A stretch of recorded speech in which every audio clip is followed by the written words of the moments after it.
నా పేరు వినోద్ కుమార్. మేము కూకట్పల్లి నుంచి వచ్చాం. మా అమ్మ తీసుకొచ్చింది. నాకు తెలవదు అసలకి. ఇంత ఆహ్లాదకరంగా ఈ అనాథాశ్రమం, అమ్మ నాన్న అనాథాశ్రమం ఇంత ఆహ్లాదకరంగా ఉంటదని నేను అసలు ఎక్స్‌పెక్ట్ చేయలేదు అసలకి. ఇక్కడికొచ్చిన తర్వాత ఇంత అద్భుతంగా ఉండడం నేను ఎక్కడ ఏ అనాథాశ్రమంలో చూడలేదు అసలకి. చాలా చాలా సంతోషంగా ఉంది ఇక్కడికి రావడం నాకు అసలుకి. అమ్మ తీసుకొచ్చింది నాకు చాలా సంతోషంగా ఉంది. ఎక్కడ లేనంత సంతోషంగా ఉంది అసలకి. వాళ్ళకి అలా వడ్డిస్తున్నప్పుడు వాళ్ళలోని బాధ కళ్ళలోని అసలు చూస్తుంటే నాకు చాలా బాధగా ఉంది అసలకి. ఇంత ఇంత చేస్తున్నందుకు వీళ్ళ సొసైటీకి చాలా నేను థ్యాంక్స్ చెప్పుకుంటున్నానికి.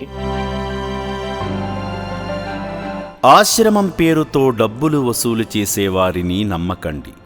చౌటుప్పల్లోని అమ్మా నాన్న అనాథాశ్రమం పేరుని స్వార్థం కోసం ఉపయోగించి చందాలు విరాళాలు వసూలు చేసేవారి పట్ల జాగ్రత్తగా ఉండండి.